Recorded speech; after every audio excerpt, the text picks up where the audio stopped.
Le sens de l'humour, est-ce que tu viens au monde avec ça ou est-ce que c'est quelque chose qui se développe avec le temps? Alors, je compare toujours ça au fait qu'on n'est pas tous appelés à devenir des médecins, mais on est tous capables de réussir un cours de premiers soins. Vrai?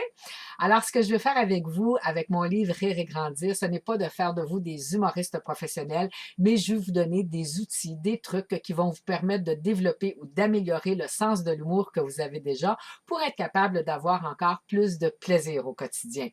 Mais avant d'aller dans comment on fait ça, je veux d'abord attirer votre attention sur le fait que le rire, c'est physique. D'ailleurs, il y a plusieurs expressions qui le disent. On va dire, par exemple, le rire aux larmes, c'est très physique. On va parler de se dilater la rate ou encore on va parler de rire pour pisser dans ses culottes. Alors, je vais vous raconter l'histoire d'un monsieur qui s'appelle Norman Cousin. C'est une histoire qui s'est passée dans les années 60. Ce monsieur-là avait reçu un diagnostic comme quoi il avait une maladie incurable. On lui donnait 6 mois à vivre. Il avait déjà entendu parler des propriétés thérapeutiques du rire et il s'est dit, bon, les médecins ne peuvent plus rien faire avec moi, alors je vais essayer ça. La première chose qu'il a fait, en accord avec son médecin, il est sorti de l'hôpital. C'était trop déprimant, cette place-là. Il y avait juste du monde malade là-dedans. Et là, il s'est en allé à l'hôtel. Et pendant les 6 prochains mois, il a fait que consommer de l'humour. Qu'est-ce que ça veut dire? Il lisait des bandes dessinées, il regardait des films drôles, les gens qui le visitaient devaient le faire rire et s'était banni de son environnement tout ce qui était matière à le rendre anxieux, déprimé ou des choses comme ça. Ça a eu pour effet qu'au bout de 6 mois, non seulement il n'était pas mort, mais il avait retrouvé complètement la santé.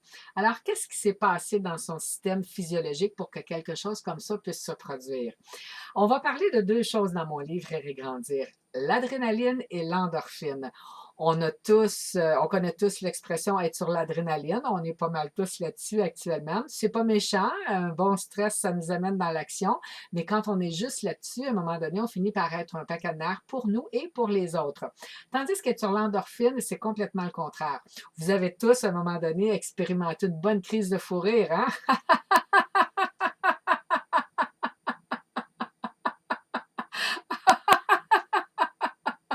Ah, ça fait comme une espèce de massage des voies respiratoires et ça vient stimuler de l'endorphine.